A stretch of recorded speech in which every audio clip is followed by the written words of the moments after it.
all about me. Who's gonna make it? I am the game. You don't wanna play me. I am control. No way you can shake me. I am heavy debt. No way you can pay me. I am the pain, and I know you can't take me. Look over your shoulder, ready to run like a Cleveland tank from a smoking gun. I am the gate, and I may lose. So move on out, you can die like a fool. Trying to figure out what my move's gonna be. Come on over, sucker, why don't you ask me? Don't you forget there's a price you can pay. Cause I am the game and I want to play.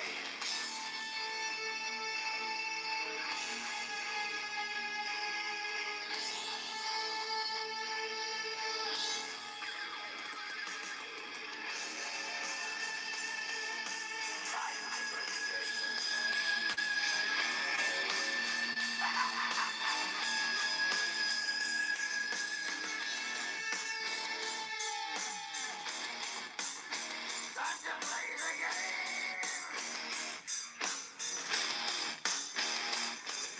It's all about the game. Wake up, you ain't heard the news. Fast breaks on your screen, always making moves. Time to play the game. Yeah, that's the Triple H theme song. That's how we do it here on the Fast Break Sports Hour. Thank you for joining me here live, YouTube Live. Brought to you by none other than me.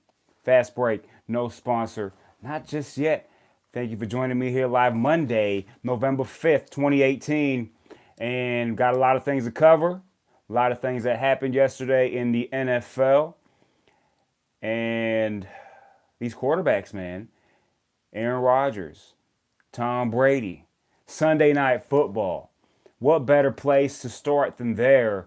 Gillette Stadium, where you had two quarterbacks who many would love or like to argue back and forth which one of the two is the best of all time. That answer is pretty easy. When it comes to who's the greatest quarterback of all time at this point, it's Tom Brady. And there are many reasons why. I'm not going to take anything away from his style of play, where he plays, the system he plays in. He just gets it done. He has 5 rings.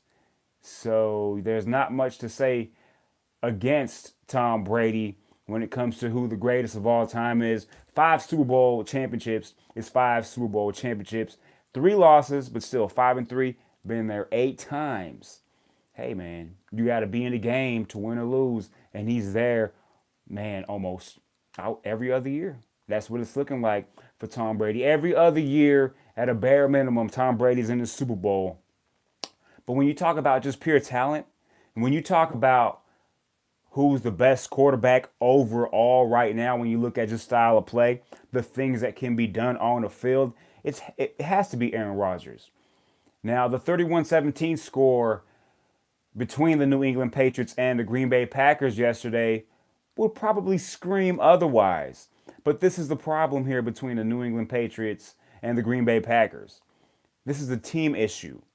When you talk about why the Green Bay Packers lost 31-17, it had nothing to do with the toe-to-toe Tom Brady versus Aaron Rodgers result, which caused the game to be 31-17. No, both of these quarterbacks played pretty good. Neither had the best games of their career. Neither had mistakes. The only issue is Tom Brady plays on a franchise, an organization that the culture is created, and any player that comes into that culture must abide by and follow, or else you're right out the door. Big difference. To where other teams, the culture is determined by the talent. The culture is determined by said player coming in to the organization, and that takes the personality of the team. The New England Patriots won't allow it. You're either this kind of player, this kind of attitude, and you abide by these rules and do your job, and that's it. And that's how it works for New England. And that's why that organization is so successful. And it starts from the top. It starts from Robert Kraft, Bill Belichick, Tom Brady. Those are arguably three of the best of all time. You can argue Robert Kraft is one of the greatest owners ever. Bill Belichick, easily you can argue that he's the greatest coach ever. And Tom Brady is the greatest quarterback of all time to date. The track record is there. So when it starts from the top, everyone else is left to fall into place.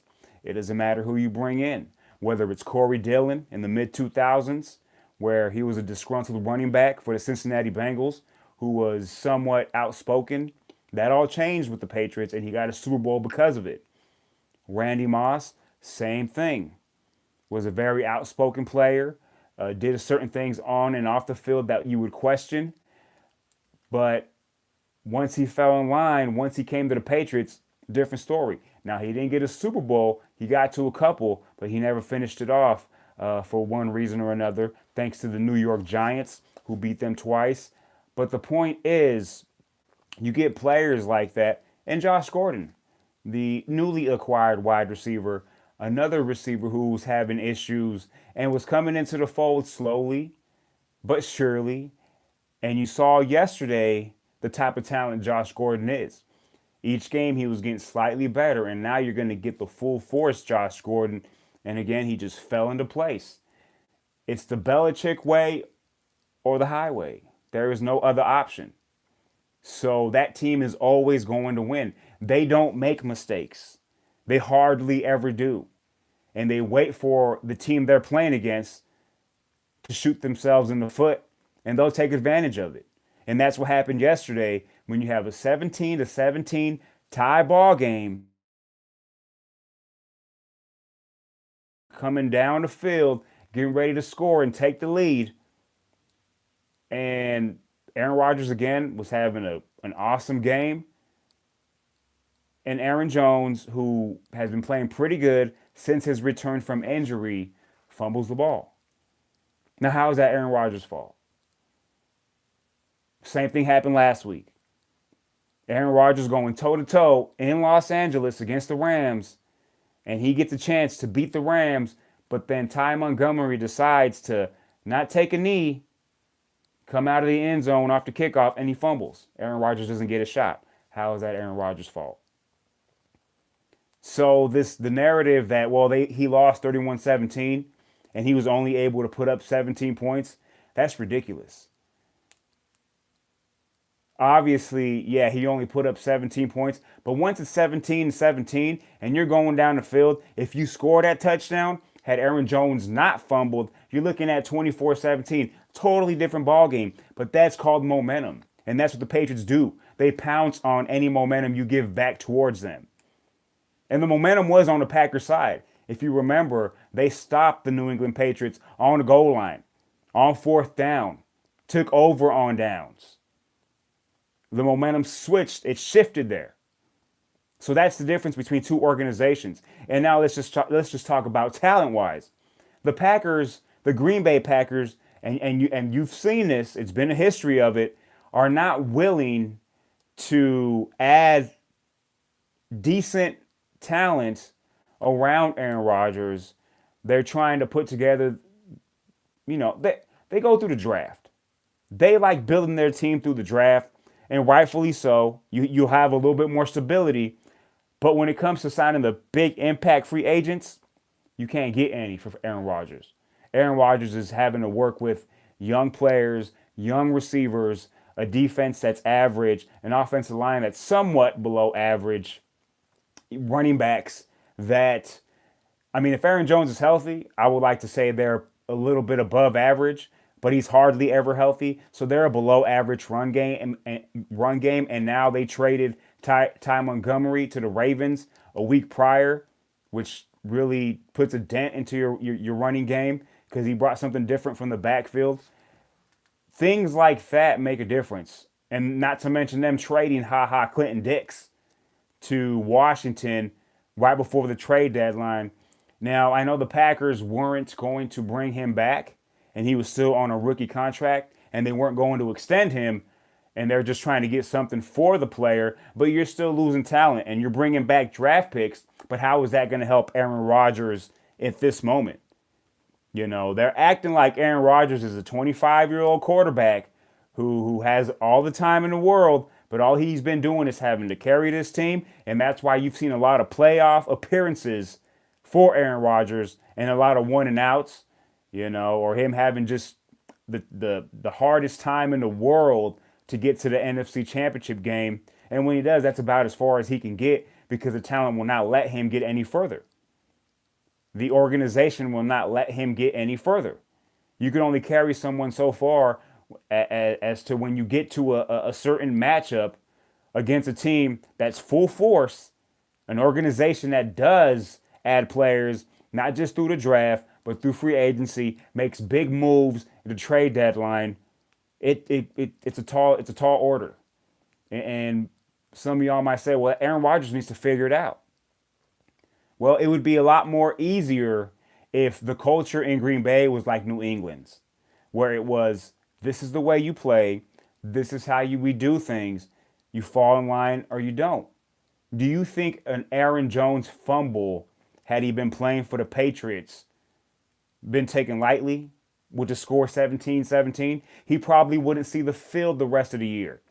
That's how the Patriots work, because everyone's accountable to being the best versions of themselves on the football field and off the football field. And that's the difference. And I'm just using the Packers as an example because that's who they played yesterday. But a lot of these teams in the NFL, the culture is based on the talent. It's not based on the organization. You look at a team like the Denver Broncos, which I follow very closely because I'm a Denver Bronco fan. The culture has changed, and it's not a culture of winning. Now, they're coming off a Super Bowl victory just 3.5 years ago. About 3 years ago, it was the 2015 season, 2016 Super Bowl. But that was Peyton Manning. That was an incredible defense. But really, stability with a coach, with an owner who has been going through a lot of issues with the whole Alzheimer's or whatnot. Really don't want to speak too much into that, but issues with that, and John Elway with the issues of not being able to draft a quarterback or even finding just a quarterback that's going to be a franchise quarterback for the Denver Broncos. The culture for the Denver Broncos it's not like the Patriots, where it doesn't matter who comes in, the team stays the same. No, the culture is whatever talent the Broncos have, that's how they're going to play. And I think the issue there is John would much rather have a coach that has some power, but not all the power, because John wants to have some power and some say when it comes to talent, when it comes to who's playing quarterback, when it comes to if my first round pick is playing or not. And I think that's a big issue. I think John needs to figure out that, you know what, I'm the GM. I'm going to bring the players in, but I got to let these coaches do what they do. And my input from there is no longer needed. And that's the big issue. And that's one of the main reasons why Gary Kubiak left a couple years ago, because he said, I'm no longer able to coach the way I want to coach. Now, a lot of people took that as, well, he's probably having health issues like before, and he's not able to coach the way he wants to. Maybe he's not feeling the same way. No, but what he meant was John was wanting to have input and telling him how he should do things. And that's not the way a coach, a real good head coach, should be treated or held to a certain standard when the general manager is butting in, for other words. It's just, that's how some teams are ran, and that's why you don't see consistency. If you look at it throughout the NFL, the Patriots are the only team that year in, year out are going to be in the playoffs. What other team that you can point to in the last 6 years and you can say, and then 3 or 4 years from now, you can say they're going to be in the playoffs or they were in the playoffs every year? You really can't point to one. You would like to say the Pittsburgh Steelers, but that's not true. The Baltimore Ravens, it's not true. The Kansas City Chiefs, No, it's just the Patriots. It's not the New Orleans Saints. New Orleans Saints have had this success in the last 2 years. It's not the Rams. Same thing. It's not the Eagles. Same thing. It's the New England Patriots. They're the only team, and that's why you cannot argue who the greatest quarterback is of all time. The greatest organization possibly of all time is the New England Patriots. Because it doesn't matter what's around Tom Brady, they still get things done because the coach has full power and he runs the show the way he wants to be run because it works. It works that way. And teams like the Packers, though they have the best quarterback in the league in Aaron Rodgers, yes, right now he is the best, most talented quarterback in the league. Tom Brady's right behind him. You know, we're not talking about the whole painting. We're not talking about every stroke that Tom Brady's had in his career.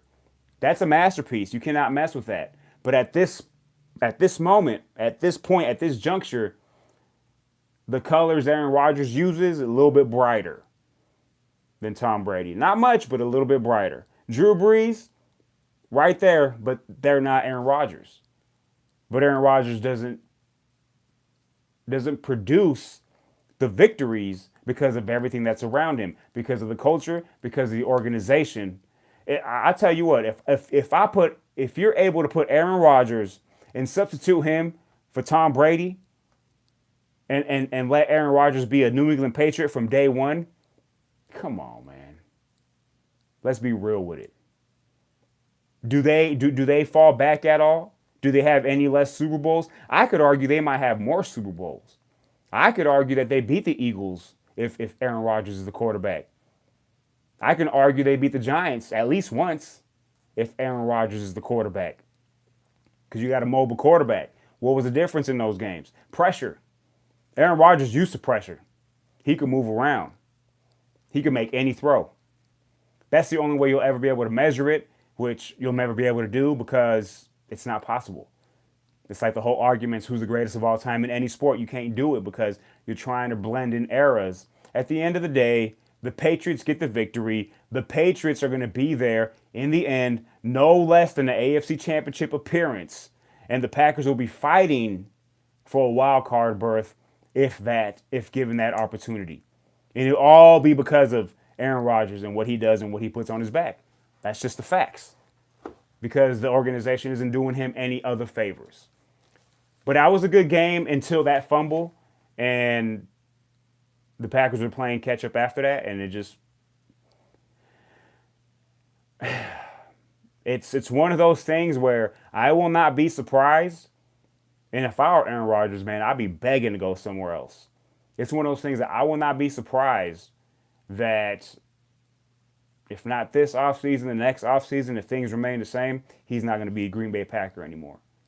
Some other team will learn how to cherish having Aaron Rodgers, i.e. like the Denver Broncos did with Peyton Manning, and they brought him in, and they said, shoot, we'll do it any way you want to do it. What players do you want to bring in? Let's do it. And it works. Now, he won a Super Bowl. He lost a Super Bowl, but they were always in the thick of things. Aaron Rodgers, he's going to fight for wild card berths. That's all he's going to do with the Green Bay Packers at this rate, at this juncture, especially going against young quarterbacks like Carson Wentz, going against young quarterbacks like Jared Goff, going against Drew Brees and that team and that dome. And what a game between the New Orleans Saints and the Los Angeles Rams as I transition to the game on the field. What a game after halftime, because the Saints dominated that first half, 35-14. And before the game, I said it, not here because I wasn't able to be on the show. Just things happen. It is what it is. Apologies for that. Not really. I don't apologize because that would mean that I had a chance to do the show, but I didn't. So just things happen. But I had the Saints winning easily. Now, it got close there. It actually turned into a tie.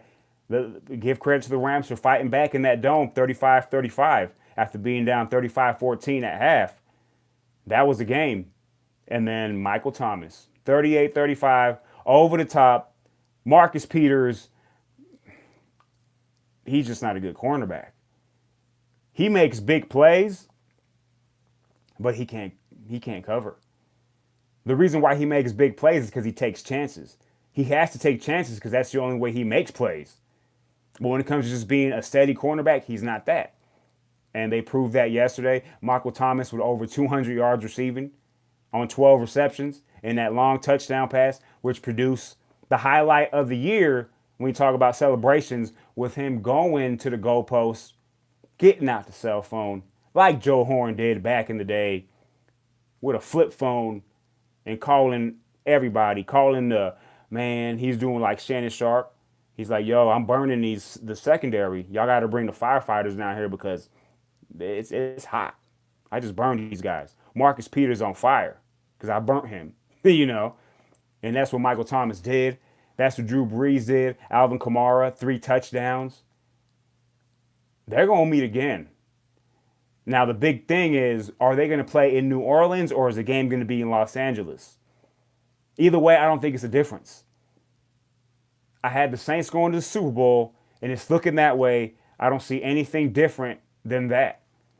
Drew Brees is going to get to Super Bowl because they have a very young, talented defense and a very young, talented offense with the wizard at quarterback, the older vet, pound for pound, the greatest quarterback ever.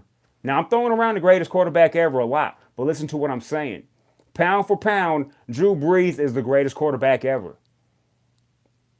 He's shorter than all these guys. He weighs less. So all I'm saying is pound for pound, man, you got to give Drew Brees that title. Drew Brees is Drew Brees. That quarterback is incredible. And aren't you lucky to be able to see these quarterbacks play? Jared Goff, besides the first quarter, looking pretty good. Do the Rams have a chance in a playoff game against the Saints? Yes, if they're at home. They have a shot. And they have the weaponry to do either or, whether it's in Los Angeles or in New Orleans. But the Saints are not going to lose in New Orleans. And I believe they would win in Los Angeles as well. You're talking about an experienced quarterback who has the talent around him and isn't going to make any mistakes. He just isn't. And that's incredible. That's just incredible how he's able to do it at the size he's at. You know, no more excuses for that. You know, for let's not even use that term anymore. Undersized. No, he just plays football and he's a real great quarterback. One of the greatest ever. Top 10 greatest quarterbacks ever. Probably top 8, top 7. Depends on how you like your quarterbacks. But that was a big game. Again, I had the Saints winning that game all the way.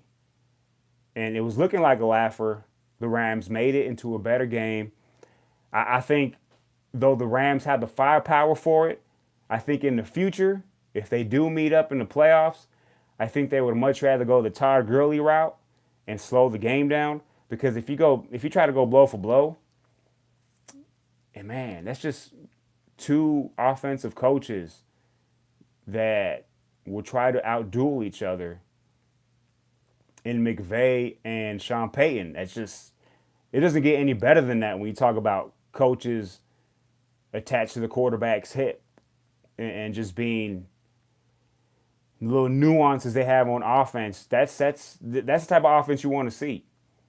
Now, the offenses they put out there has nothing to do with the new rules, defenders not being able to stop. These offenses are legit. And they'll put up 40 at any given moment. Like the Chiefs.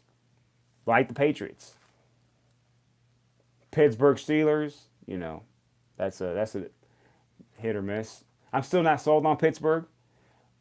So with Le'Veon Bell, I think I definitely would have them. Well, not I think, but I know I would definitely have them in the running for a Super Bowl run with Le'Veon Bell. And now James Conner's doing a hell of a job.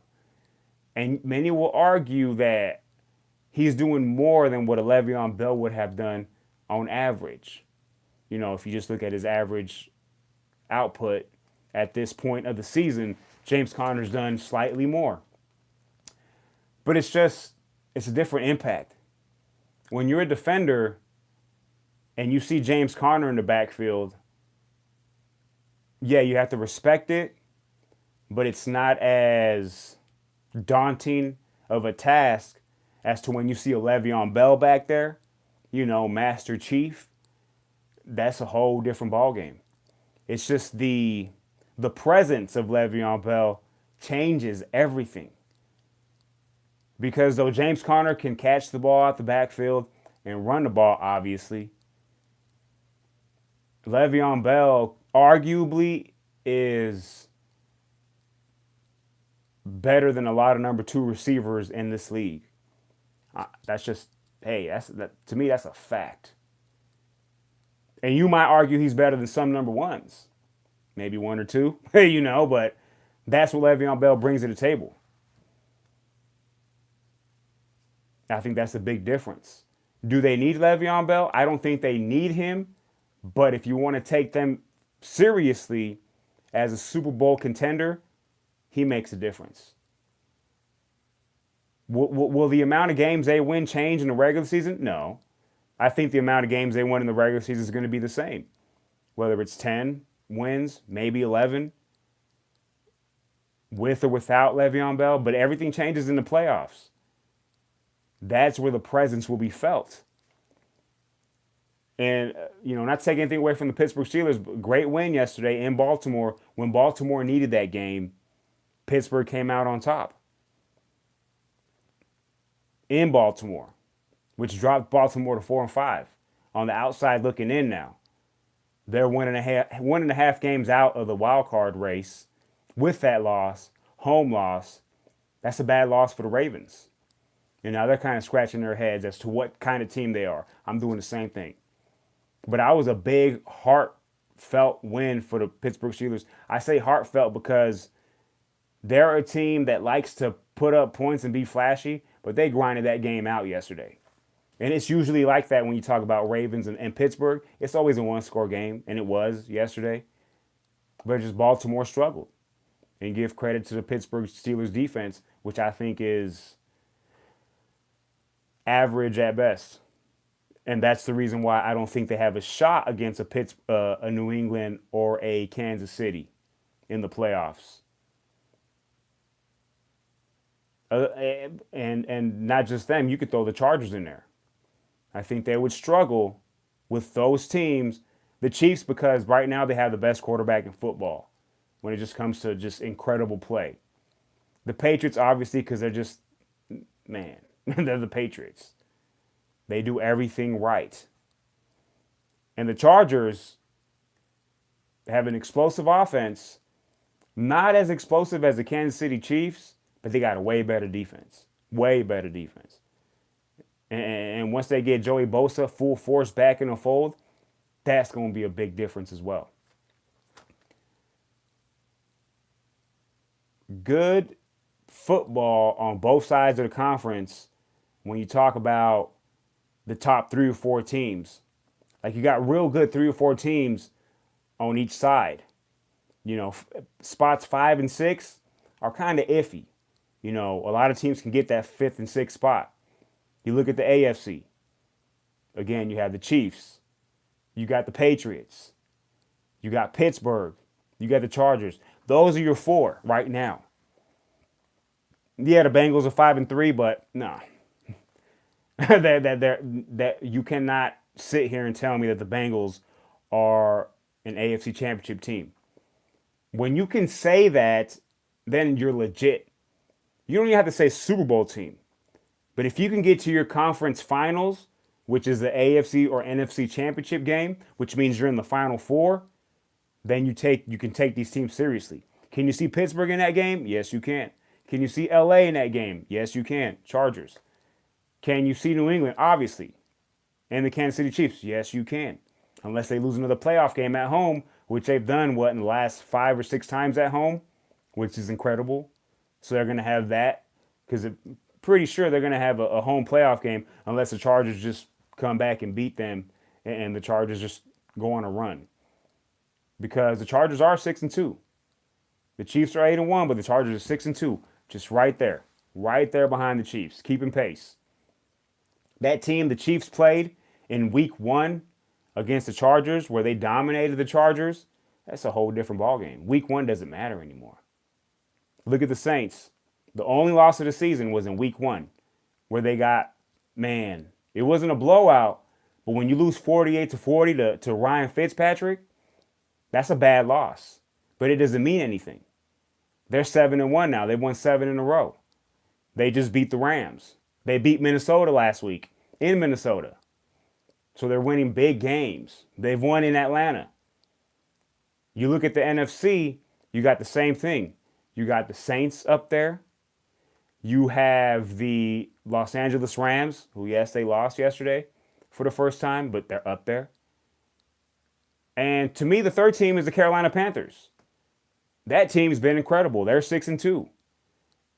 And they're the team that I have talked about where at any given moment, they can beat anybody. Anybody. But they're also a team that can lose to a team and you're like, wow, why did you lose to them? But to me, if you put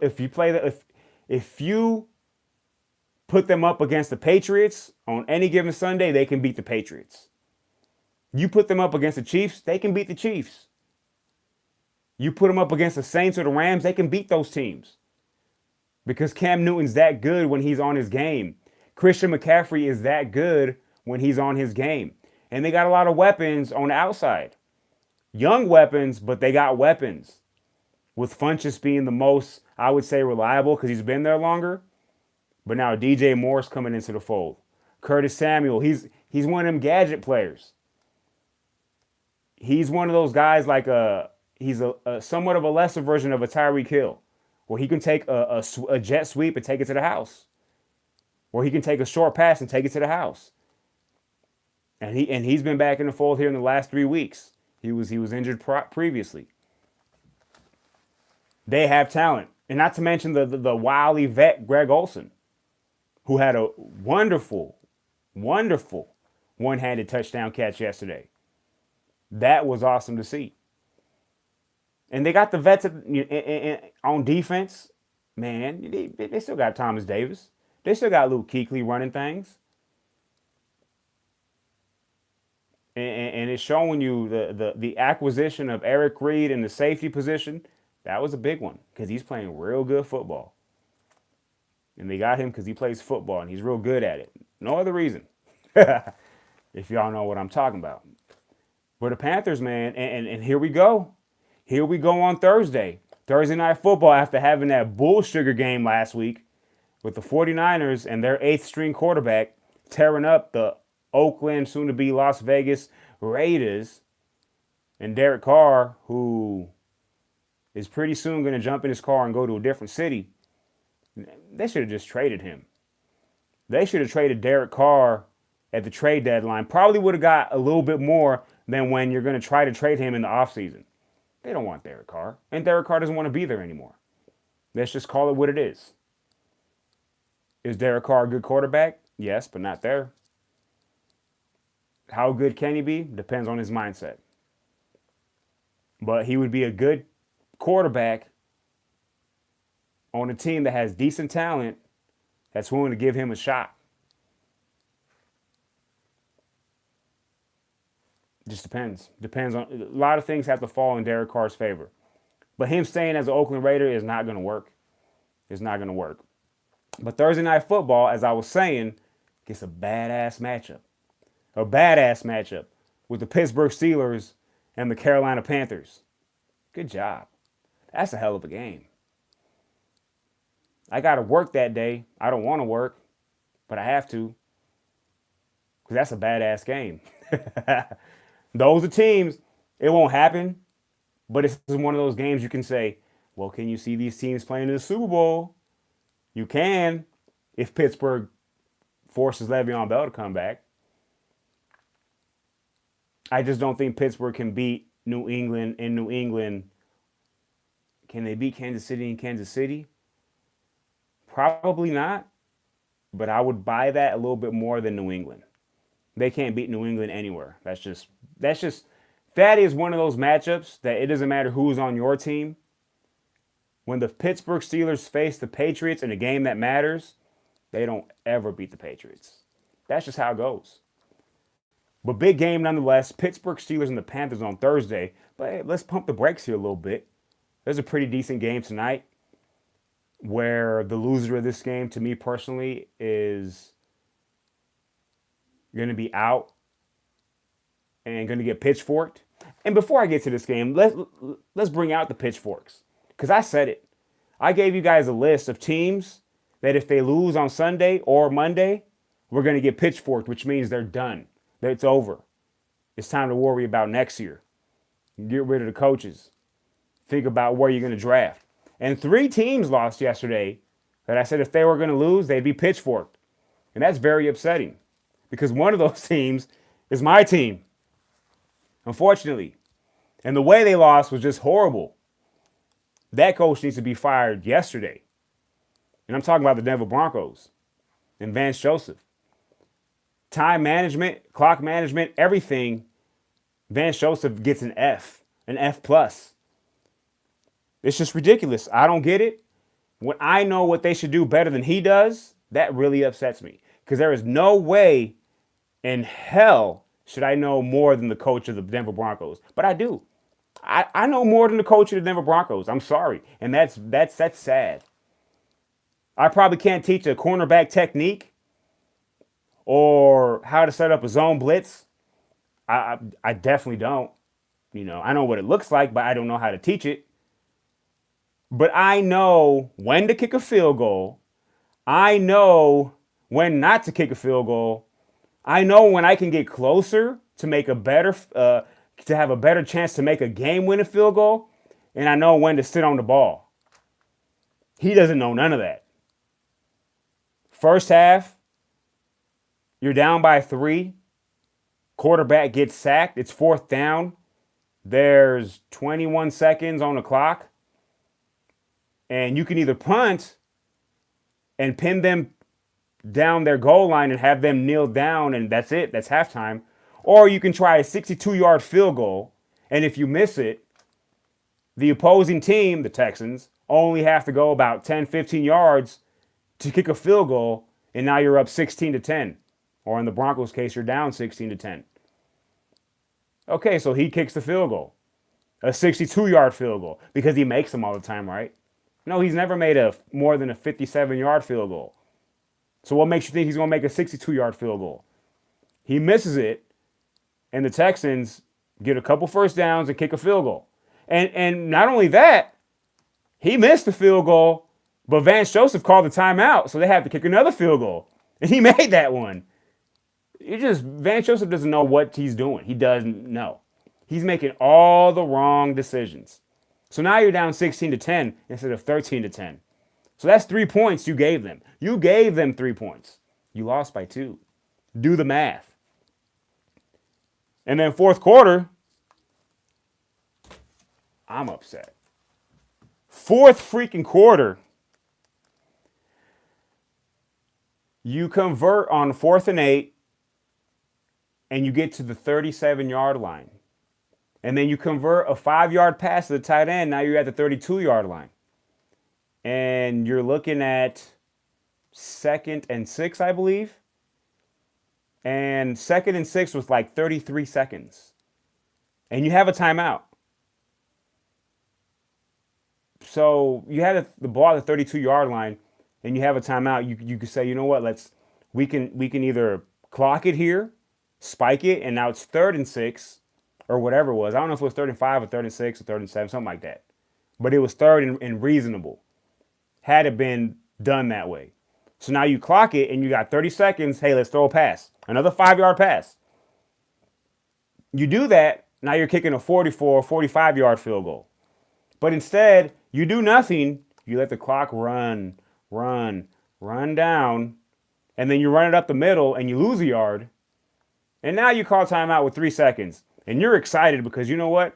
I know we're going to make a 51-yard field goal because a 51-yard field goal is easier than a 44-yard field goal because I don't trust my offense. I don't want to make a mistake. So let's just run it up the middle, waste of time and kick a field goal at the end. And you missed it badly. You missed the field goal badly, 51 yards. Now, Vance Joseph doesn't kick the field goals. I understand that. But a 44-yard field goal is much easier than a 51-yard field goal. Trust me. Trust me, man. It is. Much easier. So now you lose the game, and like every time he loses a game, he has an excuse. Well, we're getting better. Every week, they're getting better, but they continue to lose. Now, granted, they're not losing like they lost last year. Last year, they were getting their butts kicked like bad. They're barely losing games, but that doesn't make it any different. If anything, losing close games hurts a little bit more. I would much rather get my ass kicked by 28 points and know I lost, like there's nothing I can do, I lost, than to lose to the Chiefs by 4, to lose to the Rams by 3, lose to the Chiefs again by 7, and then lose to the Texans by 2, knowing that if I do a little bit something differently as a coach, we might win at least half of those games. And we're looking at 5-4, not 3-6. That really pisses me off. And that's why he needs to get fired. Now, he's not going to get fired this year or during the season now, because that's what John said. No, we're going to keep him. And John's just saving his ass. That's all he's doing. He wants an excuse at the end of the season to say, well, we were 5-11 because, we didn't have good leadership. That's going to be his excuse. Then he's going to go find another coach. He's going to go find another coach that he can say, you know what? This is our new coach. We're going to a new direction, but he's still my puppet. That's all John wants is a puppet. He wants someone that he can put his hand up as you know what and tell him exactly what he wants. Why don't you just coach the team, John? This is ridiculous. It's really pissing me off. I used to like you. I'm starting not to like you because of the decisions you're making. And you need a coach that you're going to give all the power to. Dude, get a coach that knows what he's doing and say, this is your team, man. If you don't want to play a sorry-ass quarterback that I drafted because he's a first-round pick, go for it. If you don't want to play a sorry-ass left tackle that I drafted in the first round, go for it. It's your team. But these players are playing just because John's like, well, I drafted him in the first round, they should be playing. Or I drafted Devontae Booker, and he should be playing. No, he shouldn't. Devontae Booker showed you yesterday why he shouldn't be playing. Oh, he has one good game, and now it was like, oh, I told you I was right. He had one good game against the Chiefs, and oh, I'm right. And he plays yesterday, and he fumbles early in the game on their side of the field, and the Texans score a touchdown. Another reason why they lost, because you want your players to play because you can't draft. This year, they had a better draft. But to keep forcing these other players that you drafted just because you drafted them, let the free agents, the players that get signed because they don't get drafted, let them play. They're better. I don't want to see Devontae Booker on the field. I'm tired of it. Now, I'm just ranting. I'm sorry. I'm done. But the Denver Broncos, you get pitchforked. It's over. It's done. It sucks, but it's true. And as much as I want this team to win, man, they're just not going to. And it sucks for Case Keenum because Case Keenum is a better quarterback than 3-6. He's just been put in a lot of bad positions. Now, he's not a great quarterback, but he's not this quarterback. And that's because of the coaching. And that's because of the players that he's forced around him. That's a fact. Let's be real with it. Let's not bullcrap this. A lot of bull sugar. And I'm very upset if you couldn't tell. But it's all right, man. It's all good. This is what's coming. For those pitchfork teams. Denver Broncos. Here comes the Reaper. The Undertaker is coming for your ass. You're going to get buried, pitchforked. The Denver Broncos, rest in peace. You're done. Sorry to say it, but it's the truth. You're done. Who else gets pitchforked? Ryan Fitzmagic. Tampa Bay Buccaneers. I gave you a shot against the Panthers, and you came back a little bit, but you still got your butt kicked. 42-28. Tampa Bay, though I didn't think you ever had a shot, you're now officially pitchforked. You're done. It's over. It doesn't matter who you have at quarterback. Better luck next year. And one more team got pitchforked. If you guys pay attention to the show, then you would know who got pitchforked. All you gotta do is subscribe or just show up anytime you want to and find out what's going on. But the Detroit Lions, you got beat down. You got your ass kicked by the Minnesota Vikings. You're pitchforked. And I had you making the playoffs. You make me look bad. I'm very, very upset with you and the Denver Broncos. Two teams that I had higher hopes for. Two teams that I had winning 10 games this year. But you've only won 3. Both of you. So upset. You guys are like my children. Sucks, man. Rest in peace to you 3 teams. Never to be heard of again in the 2018 season. Pitchforked. That's it. Who's not pitchforked? The Kansas City Chiefs. They keep doing what they're doing. Man, Patrick Mahomes is making things look easy. They beat down the Cleveland Browns 37-21. They beat down the Cleveland Browns. Yes, that rhymes. And the Browns are used to getting beat down. You see, the Browns suck. So they got rid of their coach finally.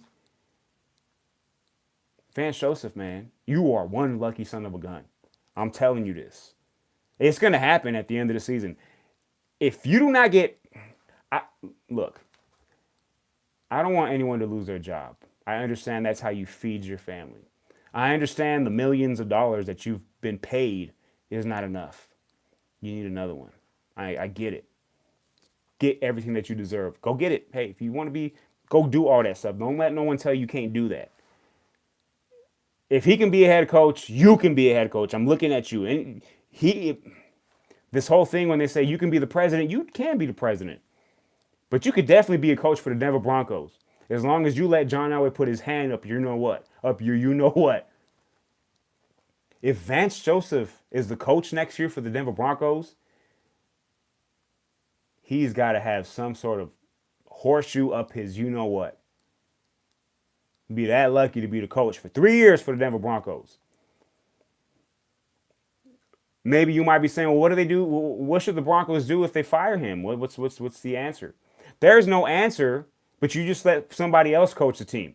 Somebody else that knows you're not supposed to kick a 62-yard field goal when you're down by 3 with more than 8 seconds left on the clock. If it's the last kick of the half, then do it. If there's 5 seconds or less, do it. Kick a 62-yard field goal. That's when you do it. But not when you give the other team a chance to make a play and then kick a long-ass field goal themselves, and now you're down 6. Any coach can do that, man. Gary Kubiak is part of the organization. You tell him to come back down. Look, man, I understand what's going on here with your 3-6. Do what you can. You got 7 games. Try to go 4-3, baby. See what happens. We'll end up 7-9. We'll still have like the number 11 pick. You can still draft a quarterback or draft whatever you want to draft. I'm kind of scared if you draft a quarterback because you're not good at that. And please find a good head coach, an awesome head coach. Please, someone that's been there and done that. Quit getting these guys that have never done it before because they had one good season as a defense coordinator. And he wasn't even a good defense coordinator before this. Let's be real with it. Vance Joseph was not a good defense coordinator before this. They hired him just because he was good with the players. That he knew how to get with the players, and the players would see eye to eye with him. We don't need a coach that's going to be friends with the players. I don't give a crap about that. We need players that are going to be scared that if they don't pick up that first down, they're going to get fired. That's the kind of coach I want. I want a coach that's going to look at a player and the player's going to be like, oh, crap, he's looking at me. What'd I do wrong? But these players are looking at Vance like, dude, you ain't doing nothing to me, bro. You can't have a coach like that. That's very upsetting, man. I'm telling you. And this is sad to say, but I would much rather have Josh McDaniels as my head coach than what's going on right now. That's how bad it is. Bring Mike Shanahan back. I don't care. At least I won't go 5-11. I'll go 8-8 if I got Mike Shanahan as my coach. I know I'll go 8-8. That's a big difference. But I'm done with that. The Broncos don't deserve my time. They'll still get my time, but they don't deserve it. They just don't. The Miami Dolphins, man, by default, they're 5-4. They beat the Jets 13-6 because Sam Darnold sucks, or at least he did yesterday. And where's this talk about all these rookie quarterbacks? Sam Darnold, Baker Mayfield, Josh Rosen, who I still think is going to be the best out of the four. I didn't ever say none of these guys are going to be Hall of Famers. I tell you that much. I never said that. I definitely said Josh Allen was the worst. I said he sucks. Josh Allen is nothing, will never be nothing. I said he was going to be like Jay Cutler. He's not even going to be Jay Cutler at all. None of that. I'm sorry. These quarterbacks, they're not cutting it right now. And it's fine. They're rookies. They're not supposed to cut it. But to say that this was a sure thing, that there's no way you can get it wrong if you draft one of these quarterbacks is incorrect. If anything, maybe two of these quarterbacks might be Pro Bowlers at some point. But that's it. I don't see any of these guys being Hall of Famers at this point. You got to show something. It's a show me league. If anything, I have more faith in Lamar Jackson, who doesn't get to play, than any of the other four. But back to the Miami Dolphins. Hey, they won the game. They played the Jets 13-6. You're 5-4. You're in the playoff race. Keep doing it. But guess what? You play the Packers next week. You play a pissed off Aaron Rodgers. And I don't see anything less than a Green Bay Packers victory by like 20 points. Because Brock Osweiler is still going to be the quarterback. They won because they beat the Jets. But give credit where credit is due. Miami, you're 5-4. You do not get pitchforked. Hell of a job yesterday. Oh, man. Falcons. You didn't get pitchforked because you blew out the Redskins. Good job. Man, hey, look. Good job, Atlanta. You did something that I expected you should do. Julio Jones, you got into the end zone. Yeah. You don't usually do that, but you got there. Good job, Julio. You always get all the yards and stats, but you never got to the end zone. But you finally did. Congrats. On the road. You beat a Redskins team. You shut down Adrian Peterson. Good job. Man, I'm going to have all kinds of applause. Clapping for you. All that's applause in Spanish. For those of you. Look, man, if you don't know Spanish, I don't care what race you are. If you live in the United States, you better learn Spanish. I'm just telling y'all. It's not about learn it. You need to learn Spanish. But Atlanta Falcons, big win on the road. You're now 4-4. Now you're still in the playoff race. You don't get pitchforked. You were gonna get pitchforked if you would have lost. And now Redskins, you're 5-3. Are you real or fake? It's getting real close, man. The Eagles are sniffing your you know what. They're 4-4. And if the Cowboys win tonight, they're gonna be 4-4. Cowboys, Titans tonight. Big game. Why? Because the loser will get pitchforked. The loser will be 3-5. The winner goes to 4-4, and the outlook looks totally different. And what's the big story today is Amari Cooper for the Dallas Cowboys. Look, Amari Cooper hasn't done nothing for the Raiders in the last 2 years. But tonight, I'm calling it right now. Worst case scenario, Amari Cooper has 6 catches for 85 yards and a touchdown. That's worst case scenario. I think he's going to have his best game of the season. Possibly. All things considering. And I think the Cowboys will dominate the Tennessee Titans because of the help Amari Cooper brings. Because the Cowboys have a good defense. Now, when I say dominate, it's not going to be 45-10. Understand understand the teams that I'm talking about, and then take dominant for whatever you want to put it. But the Titans, them getting dominated means they lost by 13 points. Because the Titans, they keep games close. That's what they do. The Cowboys' good defense, they somewhat keep games close.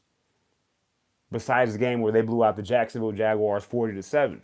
That was the outlier. That's never to be seen again. That's not going to happen. But dominate, they're going to run the ball with Ezekiel Elliott. They're going to stop the run because the Tennessee Titans cannot run the ball with Derrick Henry. I don't know why. I don't get it. I think they don't give it enough to him. That's always been my thing. You got to give Derrick Henry the ball. Give him the ball. Give him the ball. Give him the ball. Give him the ball. Give him the ball. Give him the ball. Give him the ball. But they got Deion Lewis, so they're like, you know what? We're giving it to the little guy. The little guy's going to make some plays. He might break one out. But Dallas defense, Ezekiel Elliott, Amari Cooper's going to make an impact. Can he have 3 touchdowns? I don't think so, because I don't think they're going to throw for 3 touchdowns. But I think he has a touchdown, and he gets close to 100 yards. That's more than enough because the Dallas Cowboys will take 50 right now because the Cowboys have nothing else but that. No tight end, and Cole Beasley is your best wide receiver, and he's not supposed to be your best wide receiver. He should be your 3rd best wide receiver, but now he's your 2nd best because Amari Cooper is your best receiver for the Dallas Cowboys. So, dominate. I'm looking at the Dallas Cowboys winning this game 24-10. That's dominate. That's domination. Let's just call it what it is. 24-10, Dallas over Tennessee. It should be a pretty fun one to see. You don't get to see Tennessee and Dallas too much. It happens once every 8 years. Let's just be real with it. I'm waiting for Marcus Mariota to grow up. I don't know if it's the coaching staff or it's the team or he's just not going to be as good as what I thought he was. I'm still waiting on him to have his breakout game. I doubt it's going to be today in Dallas. I just doubt it. Now, I don't even know why Mike Vrabel is the coach for Tennessee. That's another one that just, you're not a head coach, man. It's not going to work.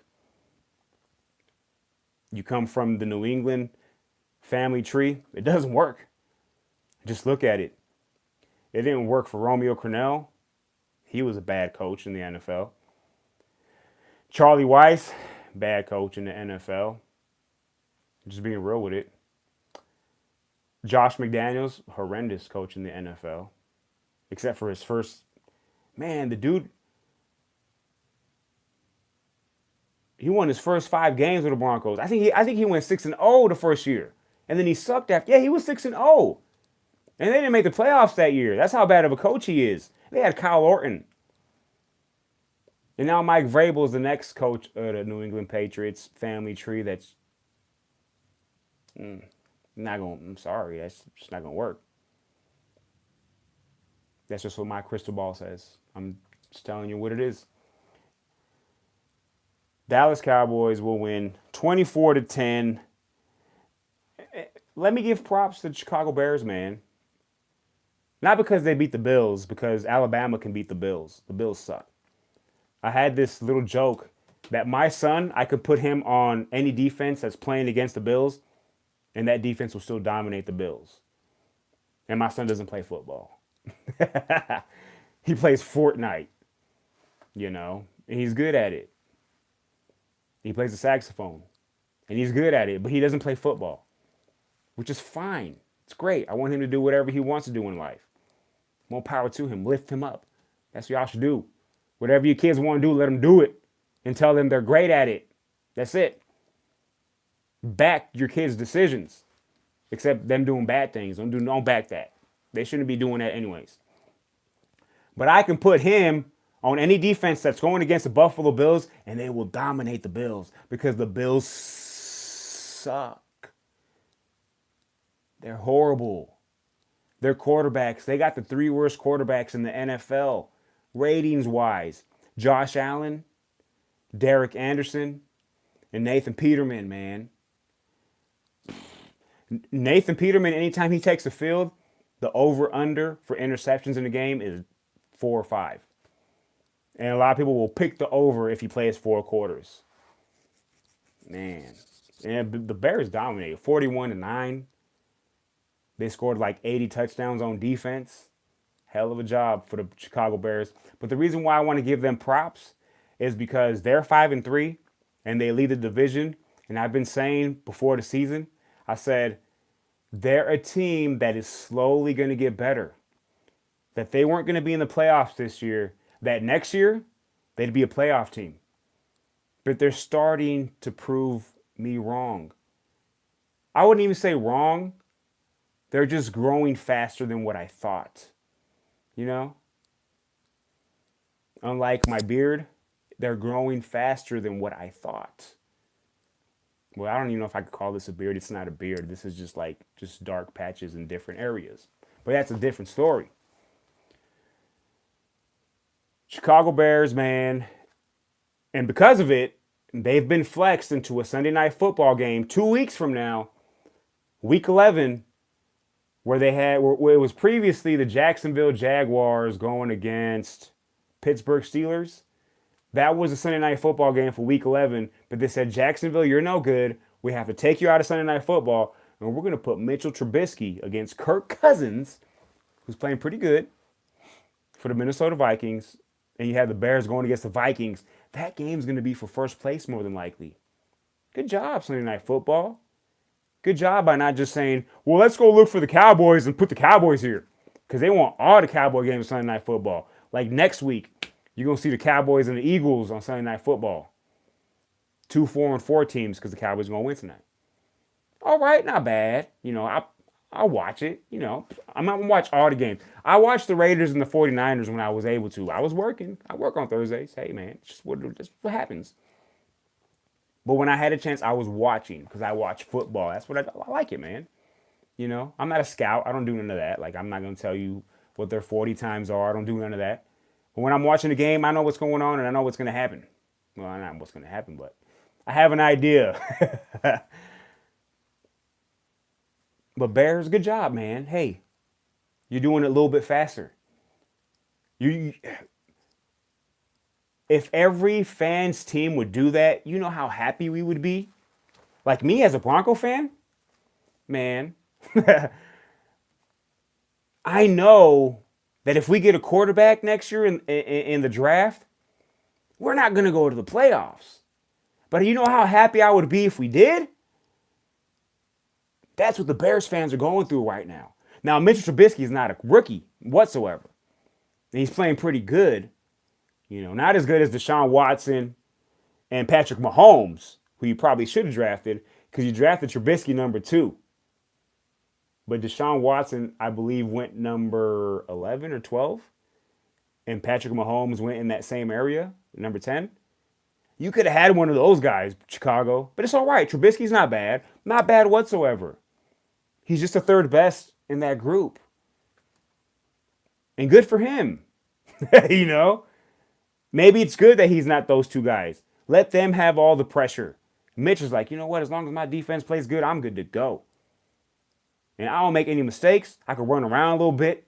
Sometimes look like Brett Favre when I'm running around. And then throw an ugly-ass pass but still complete it. Man.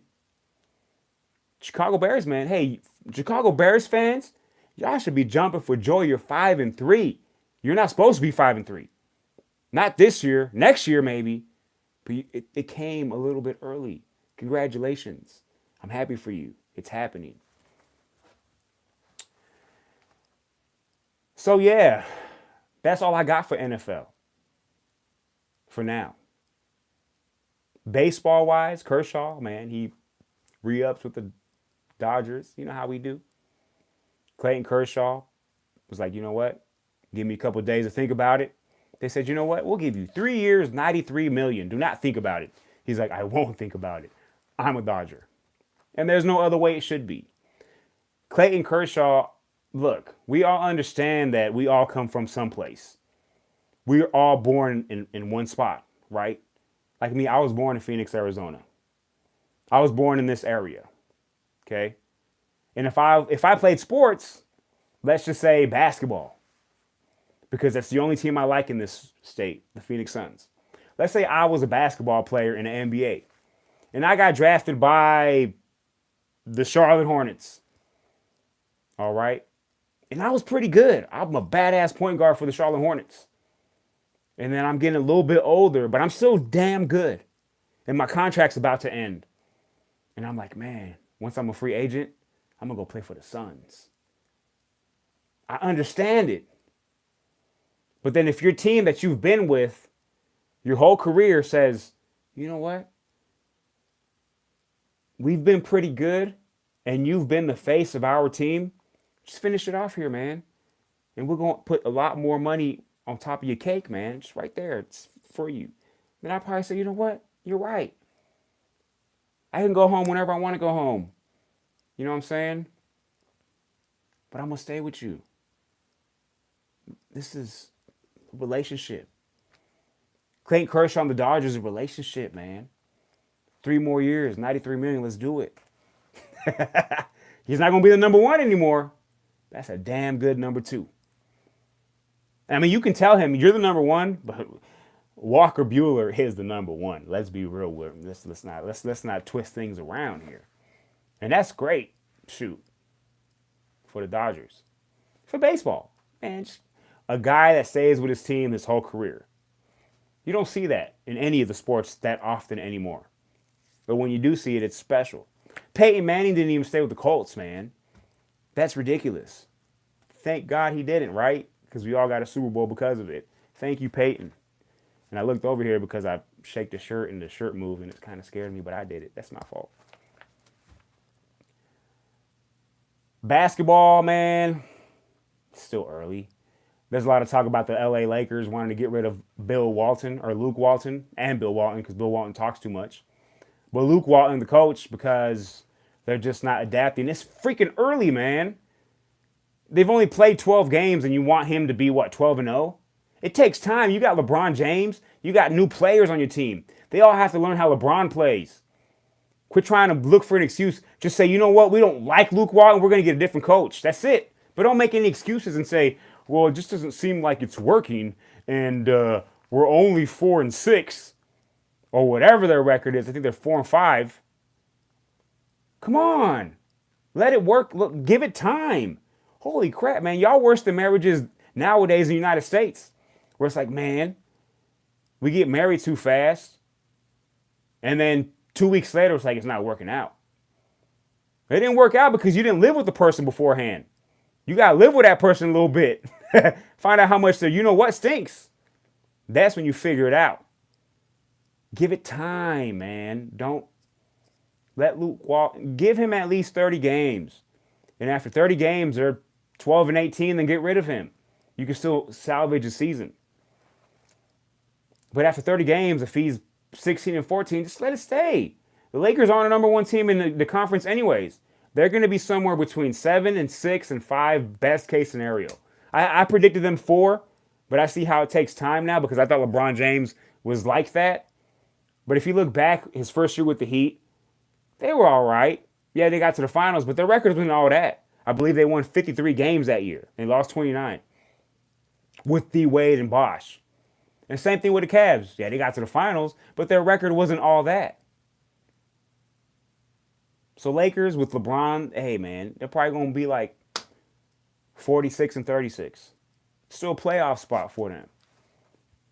But just don't beat around the bush and say, well, it's just because of this, that. No, just say you don't want him to be the coach and get rid of him, and that's it. But don't talk about the record. Don't talk about how they're not kids. You know, it's not like, well, they're not listening to him. It's their job to play basketball. And it's just not working because they haven't played basketball enough together. Let them play a little bit more. There's a badass game tonight. I believe it's on ESPN. But the Boston Celtics are going to be at the Denver Nuggets. That's a badass game because the Denver Nuggets are 8-1. Now, I had them breaking through and getting to the playoffs as a 6 seed, but they're going to be a top 3 seed now.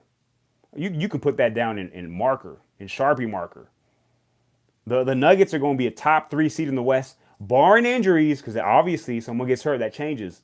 But if all things remain the same, talent-wise, they're going to be a top 3 team. And they got a good team, man. They're 8-1. They're going against the Boston Celtics going to Denver. Boston Celtics are that team that's looking like they're going to come out the East. They're 5-3. 5-2, 5-3, something like that. They're good. You know, they're not Nuggets good record-wise, but they're good. They're going to be there at the end. Nuggets probably won't be there at the end because they got the Warriors there. Though they beat the Warriors, they're the only team that's beaten the Warriors this year. So who knows? There's always a time when someone takes over. I think the Nuggets are a year away from being a contender. Because really, there's only one contender. That's the Warriors. But a year away. If they can add either one more piece or just let these guys develop, patience like the Lakers don't have, good game tonight. Nuggets, Celtics. Other than that, it's way too early for the NBA to be saying anything. LSU got their you know what kicked by Alabama. They're going to be kicked out of the top 4. Alabama stays 1. Clemson stays 2. Notre Dame will go to 3. Who's going to be number 4? Check it out. Find out if it hasn't happened already. I don't think it's happened. I'm pretty sure it happens either tonight or tomorrow. But the new number 4 team will be in there. LSU is done. Out. Get out of here. 29-0 got their butts kicked. Daniel Cormier wins again. He'll be anybody not named John Bone Jones. He's not, he gets his ass kicked every time they play against or fights against John Jones. And he's like, I don't think a fight with John Jones is the answer right now. It's not the answer because he'll kick your ass. That's why. But it's all right. He might go against Brock Lesnar. I'm for that. I'll watch that because I like WWE. And Brock Lesnar is the new WWE champion. Crown Jewel, the Saudi Arabia pay-per-view they had on Friday, where they had like the Undertaker and Kane go against Triple H and Shawn Michaels, where Triple H got hurt, man. He hurt his chest muscle. He got to have surgery. That's what happens when you get old, man. I don't know if they're doing steroids, and that's why. I don't know. Hey, I don't care. I love WWE. Those guys are awesome. But Brock Lesnar is the new champion in WWE. He beat Braun Strowman. For those of you that care, I care because I love it. Raw tonight. Check it out. See what happened. You know what I'm saying? But Daniel Cormier against Brock Lesnar will be something I will watch. But Daniel Cormier is smart in saying, there's no reason for me to fight John Jones because I will lose to him. Let's be real with it. And that's all I got for y'all. Fast Break Sports Hour. I'll be on tomorrow. Promise. Love y'all. Love yourself. Do what you want in life. Fast Break Sports Hour will be ready tomorrow. I ain't got no music because my phone died. I'm out.